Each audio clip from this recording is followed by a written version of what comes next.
umas coisas boas, Eusébio. Hoje a gente está com uma convidada mais que especial, a Eliara.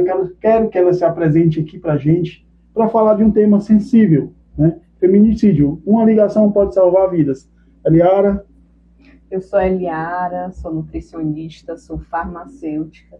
E hoje eu vim aqui falar um pouco sobre o feminicídio que está acontecendo muito nos últimos anos e principalmente nos últimos meses aumentou assim muito, e a gente precisa rever o que é que a gente está fazendo para que tenha mais leis que possam realmente defender a mulher.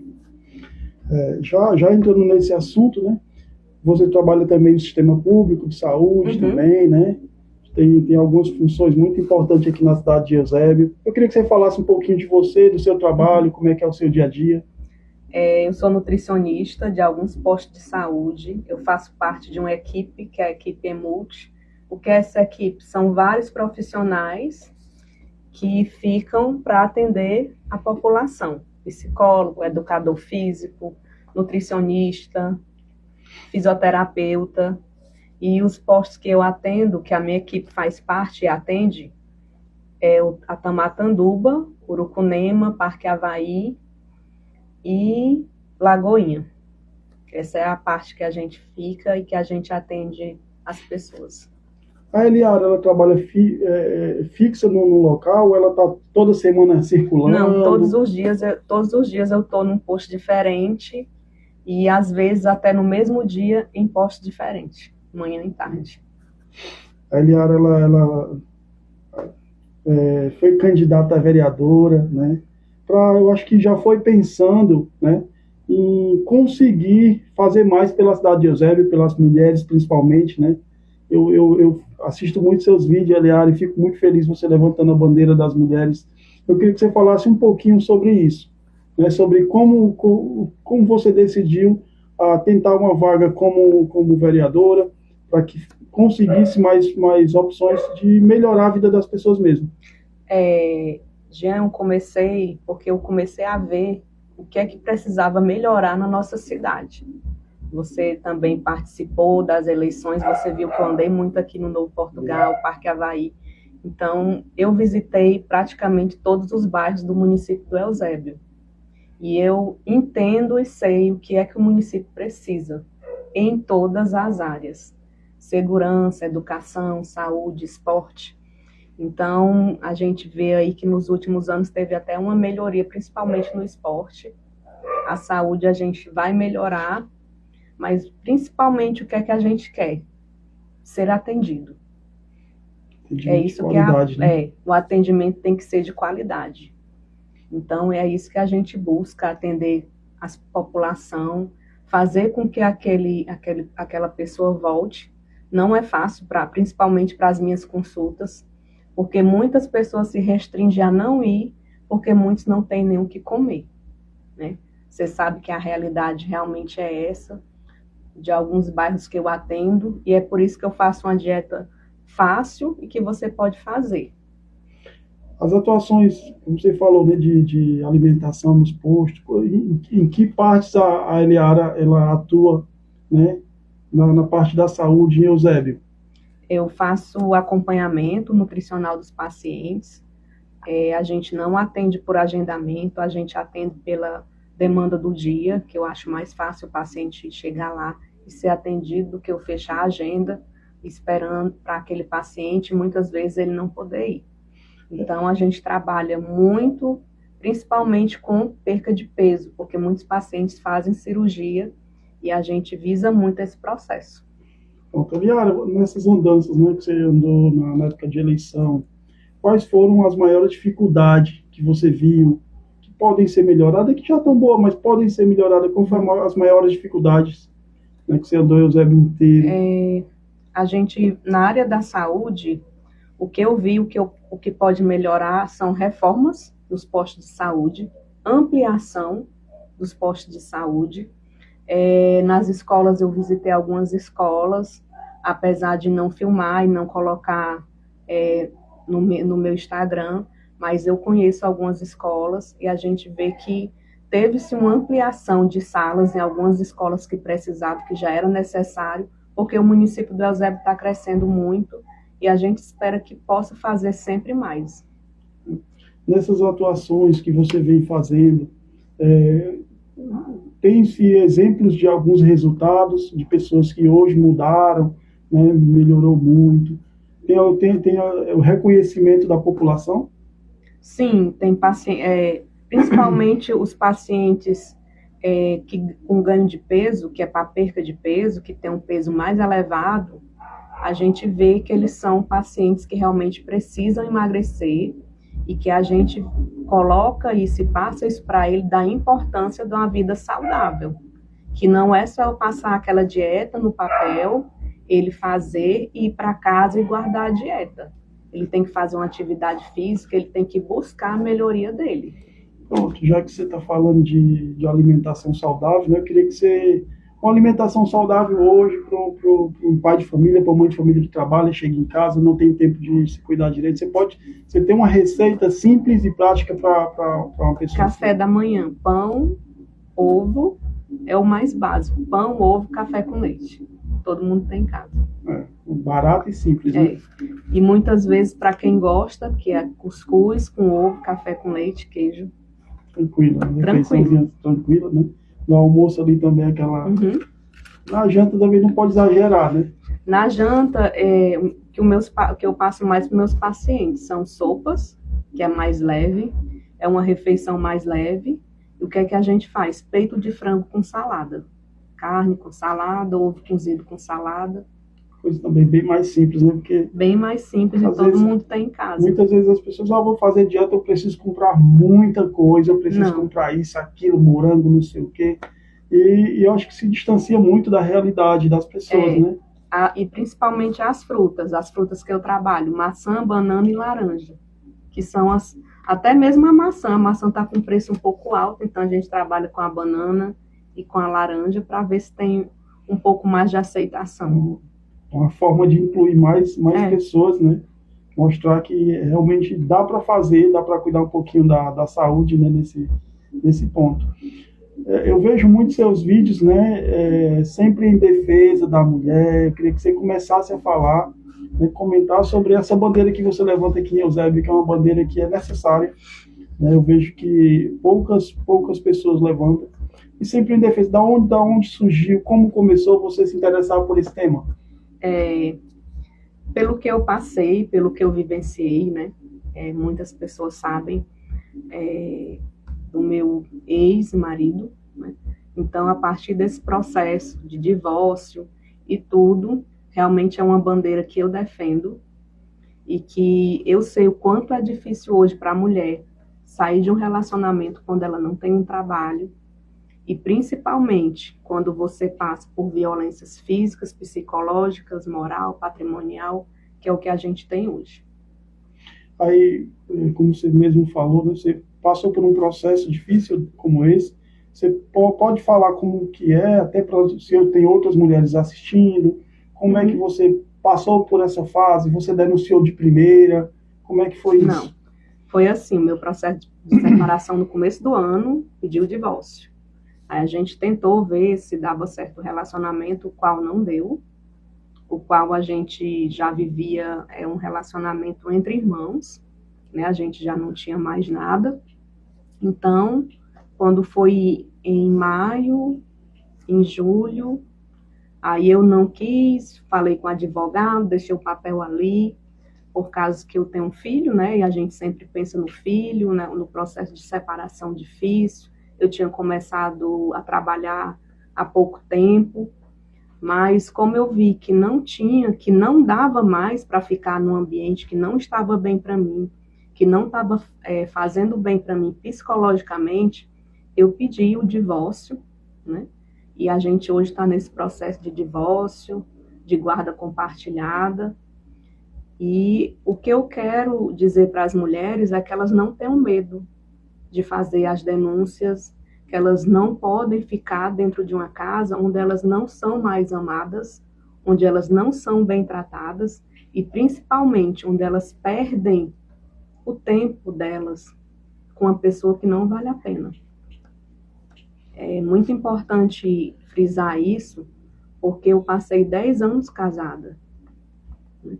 o meu casamento foi bom até certo ponto, mas nem tudo realmente são flores. Às vezes não dá certo, daí fica difícil, né?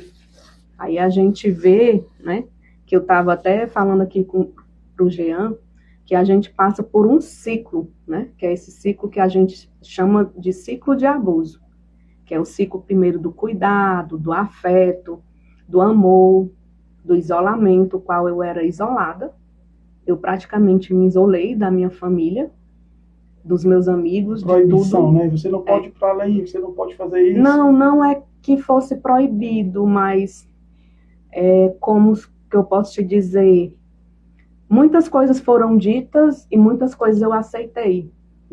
Entendeu? Eu acho que mais a pressão psicológica, né? Dizer que aquele ambiente não é bom, que as pessoas falavam de mim. Forma de manipular, né? Uma manipulação. Então, muitas coisas eu deixei. E quando eu percebi isso, foi numa briga que eu tive em janeiro do ano passado, que ele disse para mim que eu não tinha para onde ir. Foi aí que eu percebi que eu tinha caído numa teia e que eu tinha que sair dessa teia, porque realmente eu não tinha para onde ir. Já tem aqui já comentário, parabéns, doutora, pelo ótimo trabalho prestado ao nosso município de Eusébio, né, que é o Norberto. Uhum. Né? E assim, diante dessa situação de você não ter para onde ir, você se sentir vulnerável, né, a questão da vulnerabilidade psicológica, né, porque na verdade você é uma mulher que já trabalhava, já tinha... Já fazia as coisas? Eu trabalhava, antes de trabalhar aqui no município, eu trabalhava numa empresa por 14 anos e eu decidi parar de trabalhar para cuidar do Bruno quando ele nasceu. No caso é o seu filho, né? Que hoje tem 8 anos. E aí, essa pressão psicológica, esse rompimento de relacionamento se deu agora, mas 8 anos foi um relacionamento que deu certo, né? Na verdade, estava dando certo até quando eu não dizia nada. Quando eu comecei a opinar para dizer que queria trabalhar, que queria sair de casa, que eu queria fazer outras coisas, começou a dar errado. Pronto. Aí você levanta muito essa bandeira hoje, né? O que a Eliara poderia sugerir, né, como opção para as pessoas que hoje estão na situação que você teve lá no começo, quando você decidiu romper, né, esse laço de, digamos que, permanência numa situação difícil. Né? A situação minha não era fácil, porque na verdade eu dependia dele para tudo, né? Então eu ainda não tinha para onde ir, porque ele tinha me separado de todas as pessoas, além de depender dele para tudo. Mas eu quero dizer para as mulheres que a gente tem que se ajudar, que a gente tem que dar força e não criticar, porque todo caso é delicado. Todo caso, principalmente quando a gente tem filho, aí fica muito mais complicado. Mas a gente precisa ter força, né? A gente precisa se impor, a gente precisa ver que a gente tem valor e que a gente precisa ser feliz. Quando você tomou a decisão de buscar ajuda, né, de certa forma, como é que foi essa primeira busca? Você foi acolhida de primeira? Primeiro, como é que foi esse início? Nesse período de separação, que foi logo depois das eleições, eu procurei, né, a pessoa e disse que eu ia passar por esse processo de divórcio, e essa pessoa me ajudou, que foi o doutor Acilon, que abraçou demais. Nosso maestro aí da nossa cidade. Que me abraçou demais, que conseguiu me colocar onde eu estou, é por isso que eu sou tão grata a ele. E, sinceramente, eu falando assim, de gratidão, eu só tenho que agradecer a ele por tudo que ele fez, porque eu acho que se ele não tivesse feito o que ele fez na época que eu falei com ele, que eu passei a mensagem para ele, ele respondeu, e eu mostrei o meu currículo para ele, a gente conversou.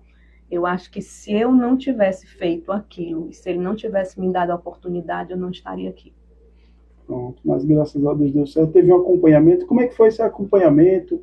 Né? Como é que você partiu para as leis da medida protetiva? Como é que foi o passo a passo de se chegar à medida protetiva? essa medida protetiva, ela foi pedida em novembro, né?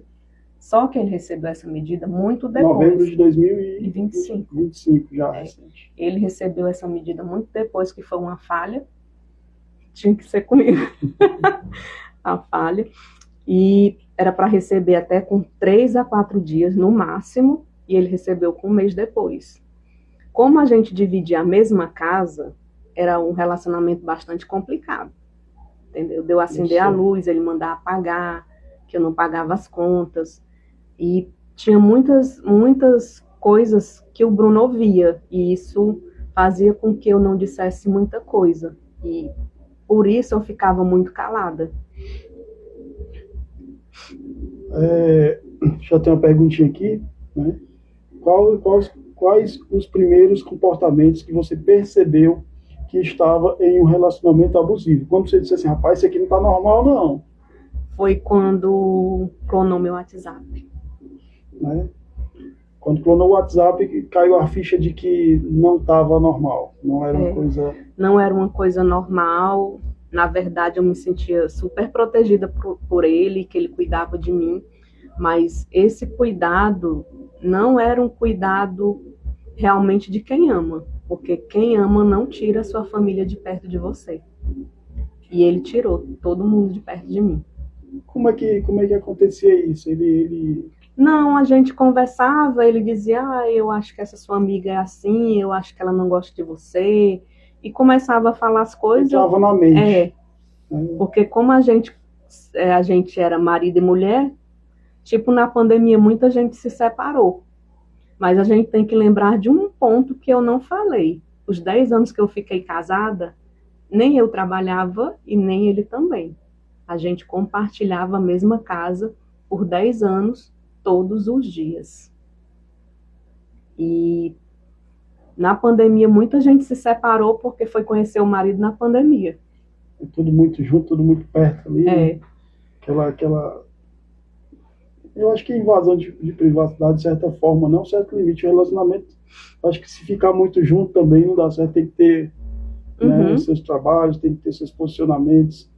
Né? A pandemia ela veio para mostrar muitas coisas negativas, mas também para mostrar alguns pontos que a gente poderia melhorar, né? Ter afeto, e muitas vezes foi o contrário, né? Eu vejo assim que deixou o coração mais duro, né? E banalizou muita coisa, né? Por exemplo, os relacionamentos, teve muito que, como você mesmo falou, se desfez, né? E a Eliara, ela passou a levantar essa bandeira, passou a estudar um pouquinho sobre o tema, né? E eu queria que você falasse um pouquinho mais como é que é esse processo, né? A pessoa hoje que está passando por esse processo, o que ela pode fazer com a experiência que você teve, Eliara? O que você pode passar para as mulheres hoje que estão passando por isso? Saiba que, principalmente, controle não é normal. Uma pessoa controlar você, querer que você fale com uma pessoa, controlar a sua roupa, controlar como que você deve cortar o cabelo, que cor que você tem um cabelo, não é uma coisa normal. Se você vê isso, assim, logo no começo do relacionamento, não é bom. É a primeira coisa que você tem que sair. Os primeiros detalhes. Os primeiros detalhes. Eu não aceito que você saia comigo com essa roupa. Eu acho que você tem que, primeiro, se conhecer, se amar. Porque muitas vezes que a gente começa um relacionamento, a gente não se ama, tá? Porque a gente tem que se amar primeiro para depois amar o outro. E a gente não pode fazer com que aquela pessoa que a gente está se relacionando mude totalmente a nossa vida. Porque a gente já tinha uma vida antes dela. E aprendeu de uma forma diferente, né? Eu acho que, assim, cada um tem uma história, cada um aprendeu de uma forma, né? E um mudar pelo outro, eu acho que é complicado. Já tem aqui a mensagem também. Boa noite, amiga, grande profissional, nutricionista, parabéns pelo seu podcast. O volume do microfone está um pouco baixo, acho que é só aumentar mais próximo. Pronto, acho que dá certo. Nessa questão, né, que você falou, tem alguns pontos, né, que você até trouxe, que eu queria que você citasse. Né? A gente tem também o que na verdade é o feminicídio, né? O que é o feminicídio? São assassinatos que a gente está vendo agora de mulheres. Mulheres que não aceitam o fim do relacionamento, ou uma mulher que vai pedindo em namoro, que a gente viu agora, e a mulher não quer. Aí vai lá, a pessoa deu 15 facadas, né, no adolescente que teve. Se puder aumentar só o microfone também, no volume. E a gente percebe que isso está sendo muito comum. E a gente não pode deixar que isso se torne uma coisa comum. No Brasil, hoje, de 4 a 6 mulheres são mortas. Então, o número de 2025 foi o que mais subiu, e a gente não pode deixar que em 2026 suba ainda mais. Esses números, né, a Eliara, ela coloca em referência a quê? Assim, na questão de relacionamento abusivo, o que você acha que fez aumentar esses números, que fez os homens serem mais abusivos? A que você refere a esse ponto? A gente vê um caso, principalmente o caso da Gisele, da saudável Gisele, que ela tinha acabado de passar numa prova e ia mudar, né, ia ficar no outro setor, e a gente percebe uma certa posse do ex-marido dela, de querer saber tudo dela. E quando o homem ele não domina o relacionamento, muitas vezes isso acontece. E a gente não pode deixar que isso aconteça. A gente também teve um caso no ano passado, que foi de uma pessoa que também trabalhava na própria viatura da Maria da Penha, que foi assassinada, né, no centro do Eusébio, e a gente não pode deixar que isso se torne comum. É até contraditório, era uma pessoa que tinha todo o conhecimento, né, com certeza ela era preparada para aquilo, mas o relacionamento fez com que ela não percebesse, né, que estava dentro, né, é uma armadilha, de certa forma, né, uhum. E fez com que essa menina perdesse a vida por um relacionamento que não estava bacana. Hoje, o Eusébio, ele é preparado para acolher uma pessoa que está passando por isso? A gente tem, né, a Casa da Mulher, que já é uma grande vitória para a gente, mulheres, e que a gente é bem recebida lá. Eu fui muito bem recebida. Lá tem psicólogo, eles passam para atender. A gente tem um apoio também de advogados, caso você não tenha. Então, ela está totalmente preparada. Só que eu acho que o que ainda falta, muitas mulheres não denunciam o abuso porque elas não têm para onde ir. E muitas mulheres ainda ficam dentro de casa desses relacionamentos abusivos porque não trabalham e porque não têm para onde ir. Fazer uma casa da mulher que realmente acolha mulheres, não é só ela ir lá e abrir uma denúncia e sair. E voltar para casa para onde está acontecendo. Né? Aonde está acontecendo. Porque quando você denuncia, que você principalmente foi agredida, com 4 horas depois, ele vem e mata. Realmente, então, realmente, as leis ainda não estão ao nosso favor, como deveria estar. Muitas mulheres estão sendo mortas depois que é denunciado. Então, você fica ali, será que eu vou morrer ou será que eu vou passar para outro dia? E isso não deveria acontecer. Passou isso pela cabeça da Eliara? Muitas vezes. Muitas vezes, quando a gente dividia a mesma casa, eu não conseguia dormir.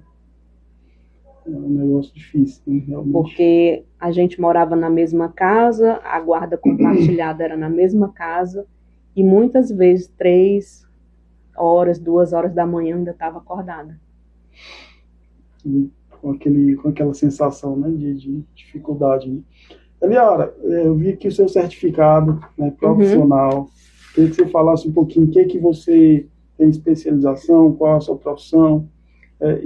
Eu não trouxe o da farmácia, mas eu trouxe o da nutrição, que eu faço a atuação. Eu estava falando aqui com o Jean da importância da mulher se capacitar. Porque se eu não tivesse feito uma graduação hoje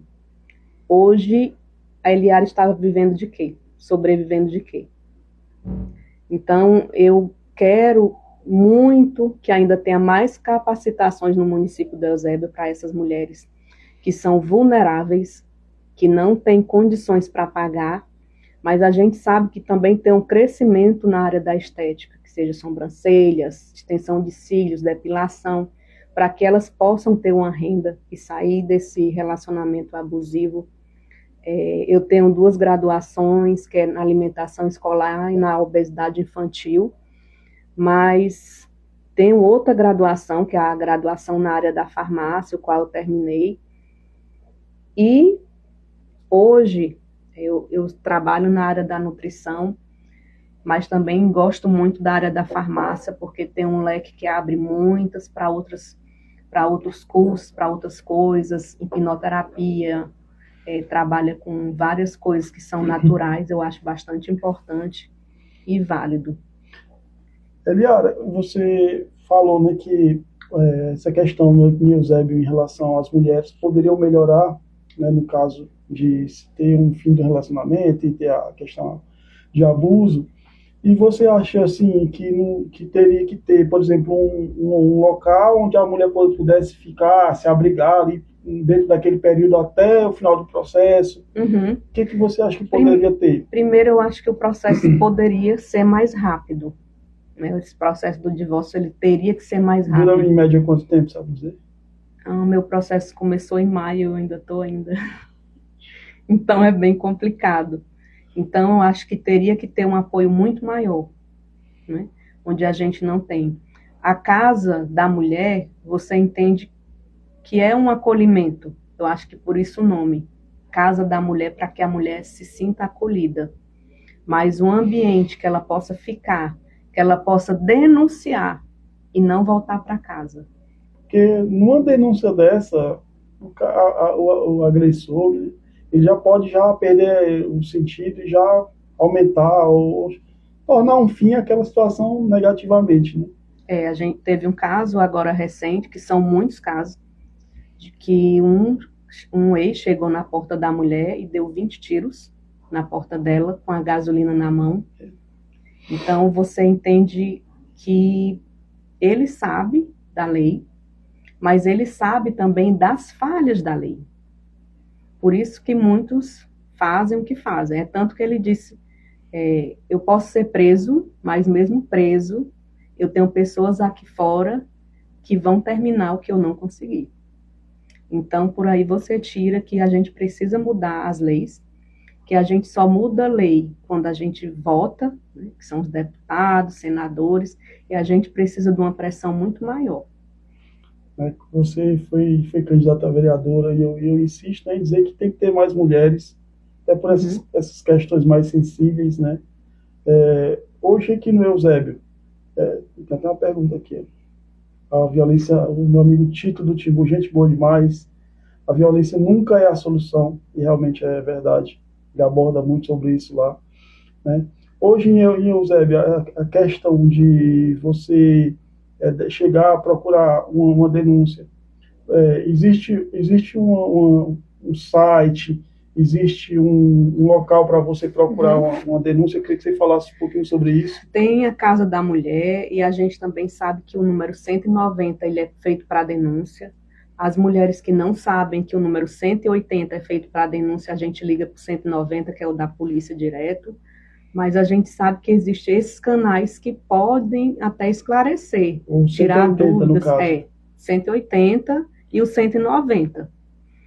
A medida protetiva, ela não pode ser uma medida protetiva demorada, como a minha foi, mas tinha que ser comigo.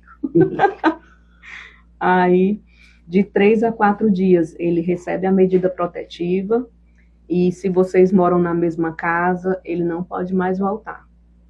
Obrigatoriamente tem que sair, deixar. Tem que sair, deixar e vida que segue. Tem algum aplicativo hoje, né, que auxilia a mulher nessa questão? Não tem aplicativo, que eu conheça, não.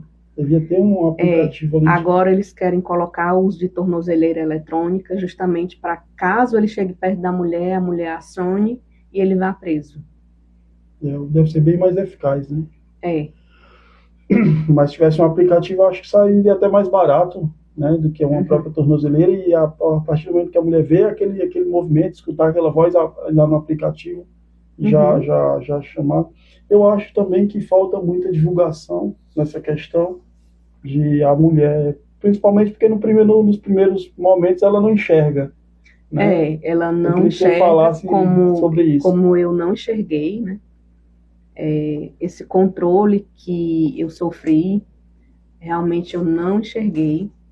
Quando eu enxerguei, já foi depois de 10 anos, para você ver como longo foi. Né? Mas foi desde o começo? Foi praticamente 8 anos, que é a idade do Bruno, né? Que eu me afastei da minha família fez 8 anos, quando o Bruno nasceu, praticamente. Então, você perde muitas sensações. Você não sente que você está sendo manipulado, você não sente que aquilo ali ele está fazendo para lhe manipular. E isso é muito, que se torna muito assim, que você não vê. Na verdade, foi uma pessoa que não era daqui, que veio passar férias aqui, que ela era dos Estados Unidos, e ela estava aqui, e ela estava passando por um processo muito parecido com o meu. Então, ela disse que ia denunciar, ela disse que já tinha algumas provas contra ele. Foi a partir daí que eu comecei a procurar e a pesquisar e ver que tudo que eu estava passando era o mesmo que ela passou. Então, foi a partir desse momento que eu fui e disse, não, isso não é uma coisa normal. Isso já está uma proteção demais, já está um controle demais. Porque eu era da casa para o supermercado e para a igreja.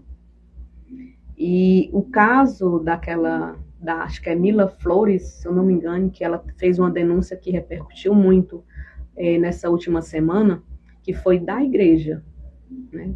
Que o marido dela bateu nela, ela sofreu agressões, e o pessoal da igreja, que ela mora nos Estados Unidos, queria que ela saísse da casa porque ela denunciou, porque não era para ela ter denunciado. Além dela sofrer as agressões, ainda tinha que perder a casa. Eu também passei por isso. Eu posso dizer que eu também passei por isso.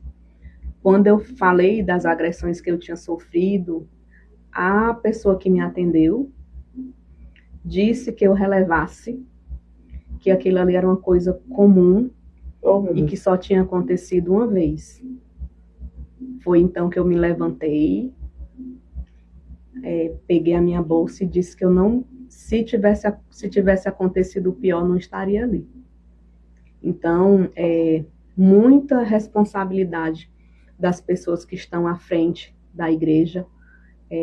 As pessoas também têm que entender que nós, mulheres, não podemos aceitar violência psicológica, violência física.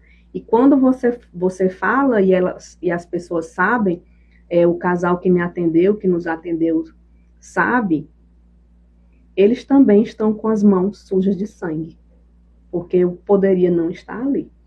Eu acho que eu não sei se foi isso, mas assim, você falar que está com problema, falar que está com a dor, falar que está... pedir ajuda e ser ignorado, qual é a sensação na hora dessa? Porque você imagina muita coisa, né?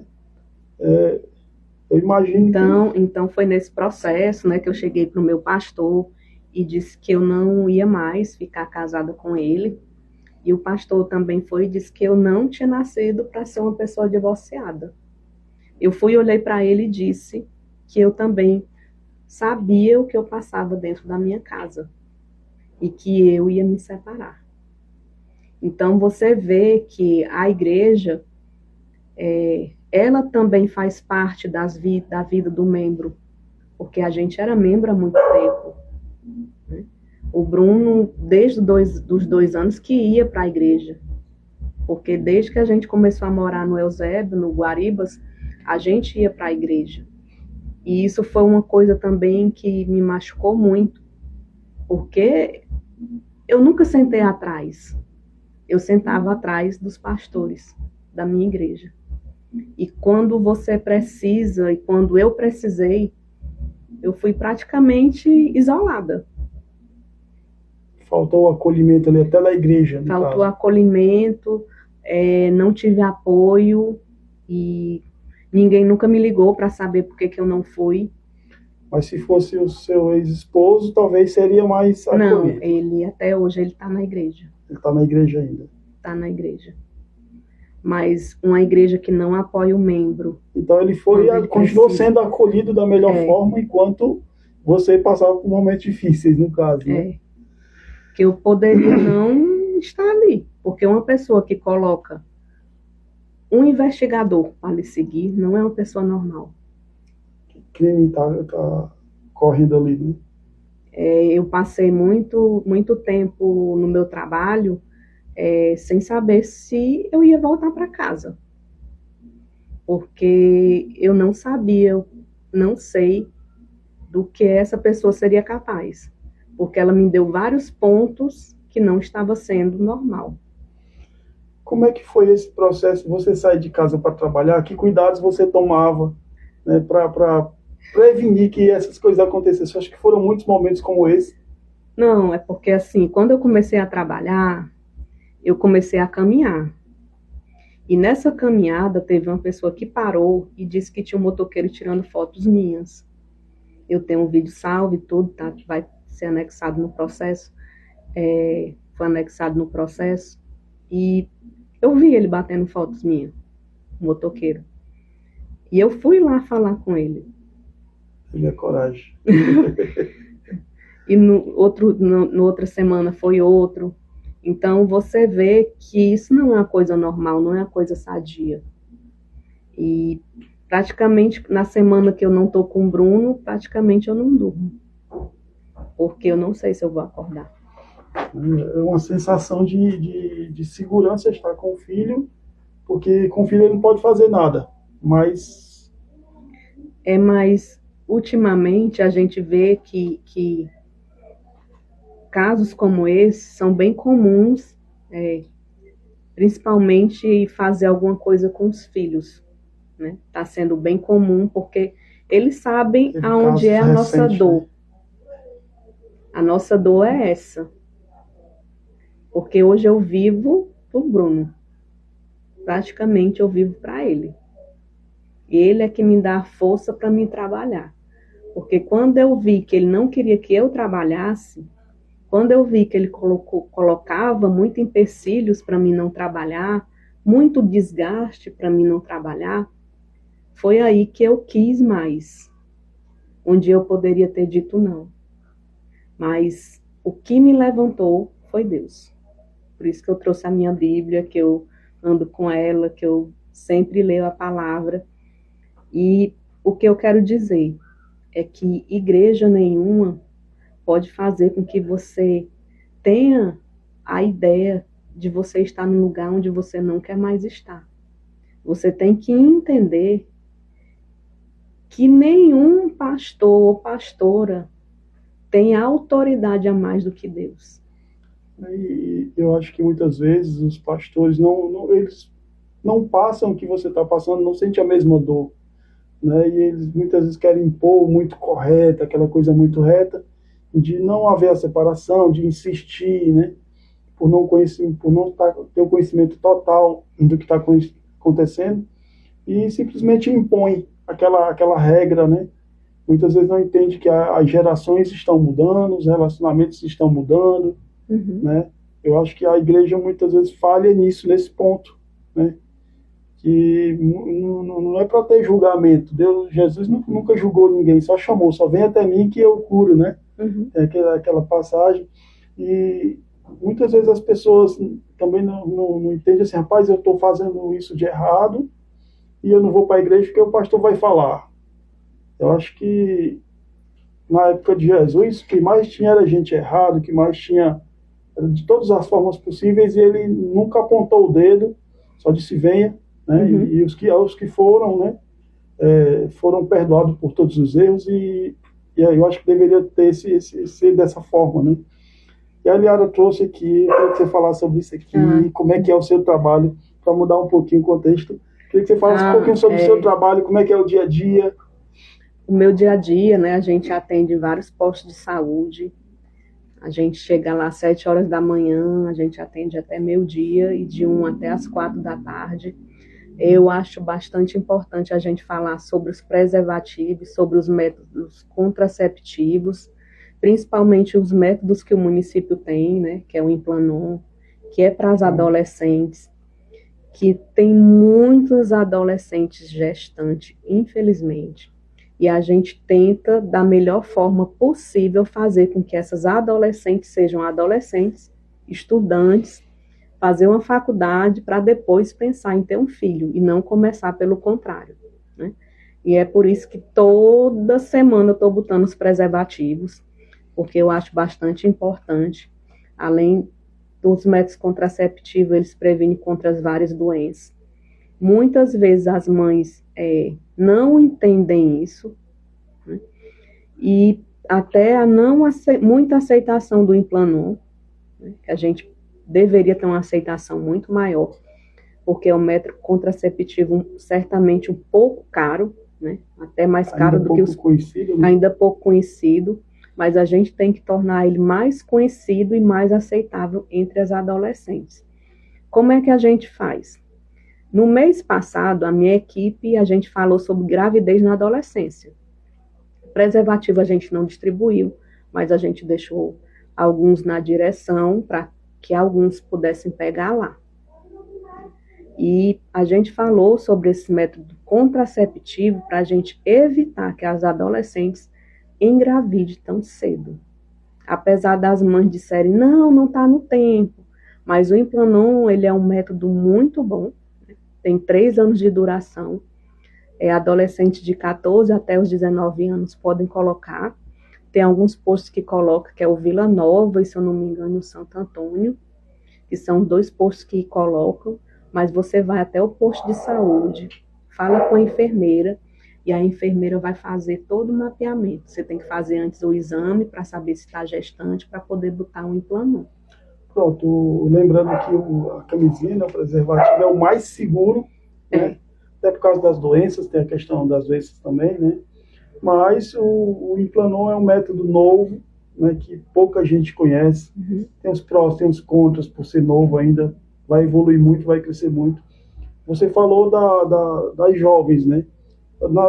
De 16? De 14. 14 aos 19 anos. E as mulheres hoje, as mães de famílias, elas podem... Ainda não, o município do Eusébio ainda não liberou. O do Maracanaú já liberou até para as mulheres de 49 anos. Então, o prefeito tem que liberar. Já ele liberou. Já é porque eu acho que ele queria uma aceitação maior para as adolescentes. E realmente é uma preocupação que eu acho que ele teve, que o município teve, devido ao crescimento das adolescentes grávidas. Então, é um ponto bastante relevante, né? Mas, consequentemente, vai depois até para todas as mulheres, mães de casa. E também um contraceptivo eficaz, que a gente só troca de 3 em 3 anos. Então, mandar um abraço aqui pro meu amigo Márcio, que está assistindo, minha amiga Mariana, que estava aqui nesse instante conversando com a gente, com a sua Movimento aqui, um projeto social maravilhoso. Um abraço para essa galera toda. E voltando aqui, como você falou, nas adolescentes grávidas, como é que a Eliara faz esse acompanhamento? Como é que ela vê de perto a proximidade com essas... Jean, como eu atendo criança, adolescente, idoso, a gente atende de tudo. Tem adolescente de 16 anos que chega para mim que não fez prevenção ainda. E eu passo até o telefone, ou então peço para elas irem até a enfermeira para marcar. E a gente sabe que é importante a gente fazer o acompanhamento. Muitas adolescentes não sabem, mas de 6 em 6 meses tem que fazer a prevenção. A prevenção ela é a partir de quanto, de que idade, assim, de quantos? A partir de 12 anos, 13 anos, a partir de onde ela tem um ciclo menstrual.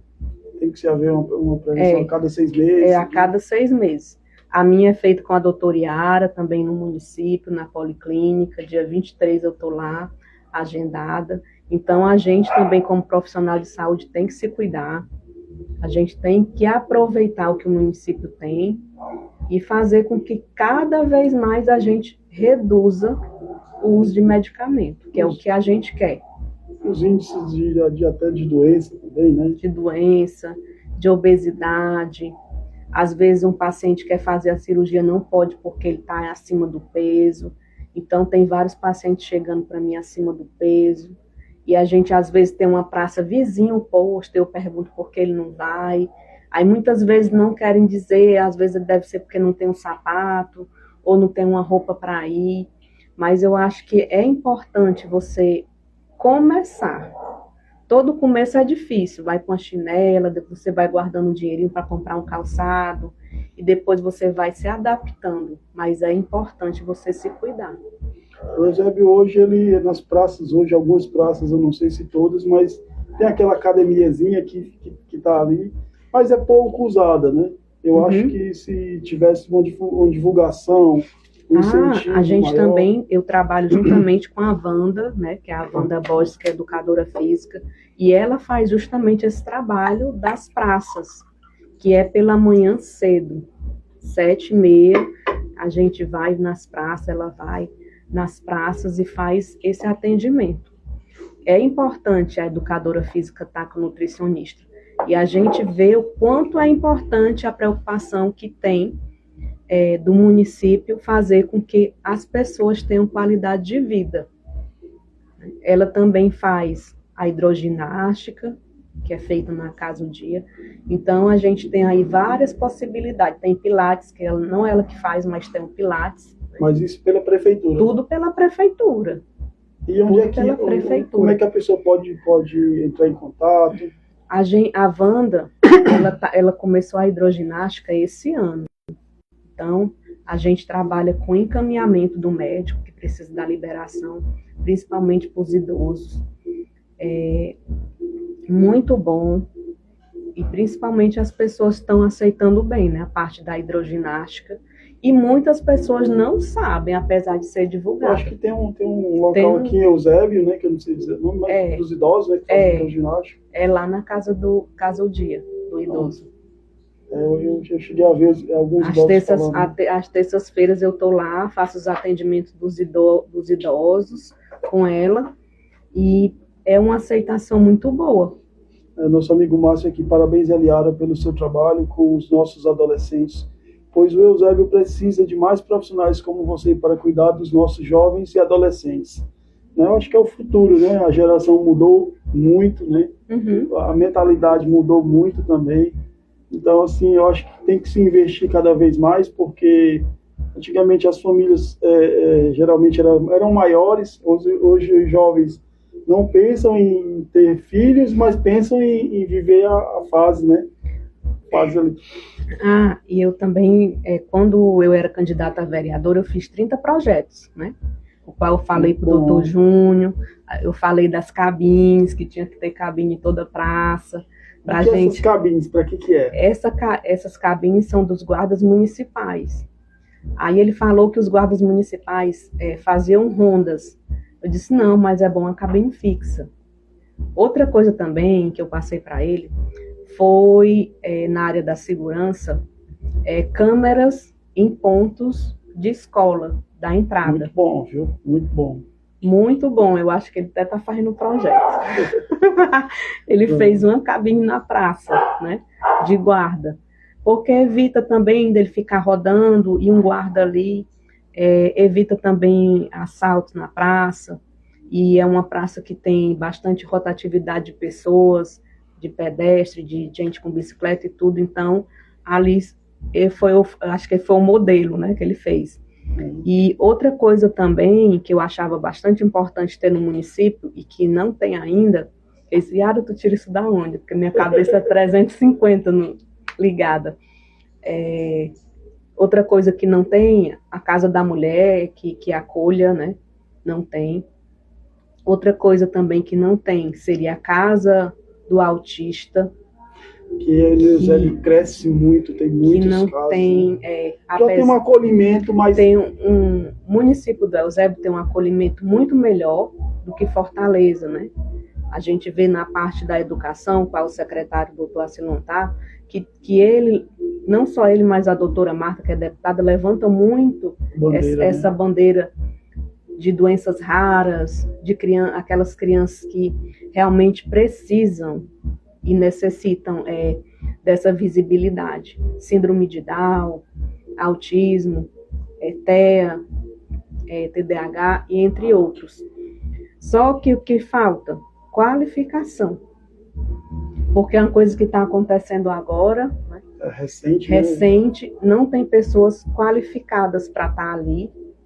E a gente precisa também que os pais tenham um entendimento, a gente precisa fazer com que os psicólogos atendam esses pais. A gente também tem o CER, né, que é bom, e lá tem um acolhimento maior para essas crianças, mas a casa do autista também não tem, né, que é muito importante. Muito importante. Todos os dias, casos, né? Outra coisa também para os adolescentes, para os maiores, seria tecnologia. Que é o necessário, né? Hoje em dia, tirar as crianças mais do celular, né? Fazer com que ela faça robôs. Isso, a Fiocruz, ela tem até um projeto para isso, né? Há muitos anos, né? Desde o começo lá, eles têm projeto, eles têm vontade, mas eu não sei por que sai do papel, né? A prefeitura agora, eu acho que está em parceria com a Fiocruz, em alguns projetos, talvez saia, né? Eu me lembro quando eu cheguei a ir lá, conversar com eles, para fazer um projeto para ensinar aeromodelismo, alguma coisa sobre tecnologia. E eu vi que já tinha alguns projetos bacanas, mas até hoje eu não soube se saiu do papel ou não. Mas eu acho que o Eusébio caminha, né, para crescer cada vez mais. Hoje é uma cidade que é muito melhor do que muitas outras, mas tem uns pontos a melhorar, né? Tem aqui a mensagem aqui eu não sei se eu vou saber ler o nome dela, Marciluce, né, da Pomoceno. Parabéns, minha sobrinha, olha, por ser tão guerreira, né? E realmente, para falar de um tema como esse que você está falando hoje, é necessário ter muita coragem. Deixo aqui meus parabéns a você. Não é toda mulher que falaria de um assunto abertamente como esse, né? Muitas vezes as pessoas se escondem e se envergonham. Eu vejo que o que você está falando aqui com certeza vai servir para alguém, né? Se falando da sua questão profissional, do que você passou, ainda está passando, né? Finalzinho ali, está acabando, né? Essa situação. E o que você deseja para que as mulheres que estejam passando isso aconteça na cidade de Eusébio? Que tipo de acolhimento pode se melhorar? Porque já tem... Tem a Casa da Mulher, que você vai fazer a denúncia, mas muitas vezes ela não tem para onde ir. Então teria que ter um local, teria tipo uma pousada, um hotel, assim. Eu acho que o município é grande, está crescendo, então tem espaço para fazer esse acolhimento para as mulheres. Lá poderia ter cursos, capacitação para elas, até mesmo por causa da alimentação e tudo. Então, eu acho que o município deveria também rever, né, isso. Eu acho isso muito importante, que se chama política pública para a mulher, que a doutora Yara também faz parte da Casa da Mulher, levanta essa bandeira da Casa da Mulher. Então, eu acho muito importante a gente estar falando sobre isso e procurando um acolhimento maior para essa mulher. Principalmente mulher que tem filho. Eu só tenho um, mas se eu tivesse mais, 5 filhos. Então, uma mulher não se separa do marido que tem 5, 6 filhos. Porque como é que ela vai sobreviver? Ele já coloca a pressão psicológica que não vai conseguir, que homem nenhum vai querer, que ela não vai conseguir trabalhar, né? Coloca aquilo ali e a mulher se submete, permanece naquele relacionamento, né? Nesses 30 projetos que você teve quando era candidata a vereadora, quais os destaques que você coloca que se tivesse hoje no Eusébio seria mais bacana? Eu falo esse da tecnologia, para os adolescentes, porque tem muito caso de ansiedade, depressão, e eu acho que isso melhoraria de alguma forma, né? Caso de segurança também, que eu falei, essa da escola, que ia ter câmeras nas entradas das escolas, ia ter um monitoramento maior, que eu até dei o destaque para ser na praça, porque tem um equipamento bom, o aproveitamento melhor da Praça do Centro, com equipamentos que realmente funcionem, porque é uma praça que funciona em partes. Então, a gente deveria moldar e fazer com que funcione muito mais. Um museu no município que também não tem. A história é contada hoje por redes sociais, por livro, né? A gente tem os livros, mas falta um local. Eu acho que até dentro do NAEC seria bacana, né, ter um local específico para contar a história de Eusébio, né? A gente vê que o município não tem um museu.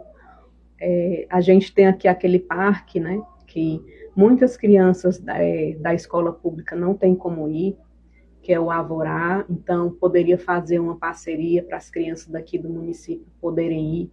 O doutor Bruno trabalha muito bem essa parte de parceria no Beach Park, e eu acho que aqui o Avorá também deveria ser trabalhado no município do Eusébio, e as crianças, porque a gente trabalha com crianças em vulnerabilidade, né, social, e a gente sabe que muitas não têm condições de pagar R$ 100 no ingresso, e os pais não têm essa condição. A gente já teria o transporte, né, para levar.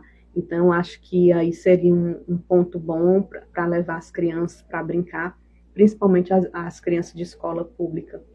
E já pegando esse gancho, qual a visão da Eliara sobre os projetos sociais, como você acompanha lá no nosso amigo Tito, né? O que você tem achado desse movimento? Porque o Eusébio hoje tem muitos projetos sociais, né? Por não ter uma ação social por parte do poder público tão efetiva, se criam os projetos sociais. A Eliara acompanha algum? Eu acompanho, né, o do Tito, que ele faz jiu-jitsu para as crianças. Eu acho que o esporte ele pode mudar vidas, ele pode fazer com que as crianças, além de estar ali fazendo esporte, tire elas de outras coisas que não agregam e faça com que elas cresçam melhores. Tanto o futebol como o jiu-jitsu, que está se destacando no município do Eusébio. Eu acho que essas duas bandeiras são bandeiras que tem, sim, que o município ficar com elas, tomar posse delas, porque não é fácil você ser atleta. Não é assim uma coisa que hoje eu vou acordar e vou ser atleta. Ser campeão, né? Chegar a ser campeão. Tem uma dedicação, né? O meu filho fazia jiu-jitsu com Álvaro, que é um grande campeão, recordista de medalhas do município do Eusébio, e às vezes você não vê o reconhecimento. A gente só bate palma no dia que ele recebe uma medalha ou um troféu. É verdade. E se esquece que para ele chegar até ali foi muitas lutas, teve que deixar o filho, teve que deixar a mulher. E pegar um pouquinho de dinheiro que tinha para pagar uma inscrição, para pagar um lanche, para ir para o treino. Teve que patrocínio, que é muito difícil, e a gente vê que muitas pessoas mudam de vida pelo esporte, e a gente tem que levantar essa bandeira do esporte, que eu acho assim espetacular. O podcast Diversidade, ele levanta muito essa bandeira do esporte. A gente trouxe alguns atletas aqui, o Eusébio poderia olhar mais, porque tem muitos campeões. O Eusébio é destaque no jiu-jitsu com alguns projetos sociais. O do Tito, né, Lutando pela Vida, e com o Aço em Movimento, que são projetos irmãos, que estão dando show de bola, que estão trazendo muitas medalhas em todos os eventos que vem o ouro, né? O Eusébio tem destaque em fisiculturismo, né, com o nosso amigo Alberto. Tem de tênis, destaque em tênis também. São vários. No futebol, a gente tem a Escola Novo Portugal aqui também. Então, assim, o Eusébio, ele é repleto de campeões, de crianças e adolescentes que estão querendo algo, né? Tem um adolescente aí que é destaque em todos os eventos que vai, que é o Pablo Eros Lake, né? Que o menino treina lá, né, no Álvaro. Treina lá no Álvaro, né? Existem algumas oportunidades mais ainda do poder privado, né? Mas é necessário que se tenha mais. São muitos esportes aí que estão se destacando em Eusébio, e os projetos sociais quem está dando conta, né? Pela questão de o município ainda estar começando a olhar para essa questão, né? A gente já está com 1 hora de live, né? Passa rápido, né? E eu queria que você falasse um pouquinho mais sobre o que você tem vontade, o que você quiser expressar. O que você fala? Assim, a profissão que eu estou hoje, que é nutricionista, foi a profissão que eu sempre quis, né? Fazer atendimentos às pessoas que não têm dinheiro para pagar a consulta, às pessoas que realmente querem mudar. E é o que eu sempre sonhei, né? Eu espero me destacar mais nesse ano de 2026, porque 2025 foi bem conturbado para mim. Eu sou uma pessoa que gosta de projetos, eu sou uma pessoa que gosta de mudança, eu sou uma pessoa que não gosta muito de ficar parada, e eu entendo que eu tenho que me destacar mais nisso, né? Projetos que incluem a mulher também, eu vou fazer, e a gente vai fazer o levantamento de uma bandeira muito maior, principalmente com os autistas, com as crianças que realmente merecem. Teve semana passada que eu fui, né, para a doutora Marta, fui convidada para ir lá com crianças que têm doenças raras, e teve um lá na hora que recebeu cordões, várias crianças, para identificação, é um cordãozinho roxo bem diferenciado, que eu acho que vai ser até agora vendido, né, comercializado, e fazendo a divulgação, que são mães que realmente amam os filhos, e que a gente vê que os filhos não têm locomoção, que não se locomovem, e às vezes, muitas vezes não tem muito estudo, então elas não sabem o que fazer, e a gente vê que ela abraça bastante essa causa, então a gente procura sempre fazer o melhor, principalmente eu como mãe. Das considerações finais, os agradecimentos que você tem a fazer, e uma mensagem completa que a Eliara Eusébio, conhecida carinhosamente, tem para deixar para os habitantes de Eusébio, para as meninas, para os pacientes que vão nos postos que você está, para as pessoas que são atendidas. Qual a mensagem que a Eliara deixa para essas pessoas? Eu deixo a mensagem que vocês têm forças, que vocês podem conseguir, podem chegar onde vocês quiserem, basta você querer.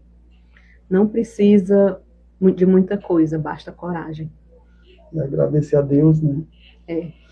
Eu queria agradecer a Deus primeiramente, eu queria agradecer a Eliara, essa mulher tão forte, tão guerreira, né, que eu via, né, na época da política ali, todos os dias chegando ali, depois de andar o bairro todo, né, acompanhei aqui, sentava lá na casa de ração, conversava comigo, né, as dificuldades, mas tá aí, continua levantando a bandeira, uma bandeira muito difícil, né, que é a bandeira da mulher, né, e você é um grande exemplo aqui na cidade de Eusébio, para mim, né, tem algumas referências nessa questão. Você é a pessoa que quando eu me lembro dessa ação, é você. Gostaria de agradecer a Eliara, gostaria de agradecer meu amigo que está aqui, o Henrique, né, que está nos ajudando. Adeus a todas as pessoas que falaram aqui, né, para conversar com a gente, para assistir a gente. E esse foi mais um podcast Universidade, mostrando as coisas boas de Eusébio, com ela, Eliara Aldeguerre, né, mais conhecido carinhosamente como Eliara Eusébio. E vamos que vamos, né, daqui para frente, continue com essa bandeira, né, muito forte, que você é exemplo para muitas pessoas. E é isso. Dando uma paradinha aqui, né, tem mais uma mensagem para correr para parabenizar essa mulher forte, batalhadora, resiliente e abençoada por Deus. Amém. E esse foi mais um podcast Universidade, mostrando as coisas boas de Eusébio. Valeu, galera!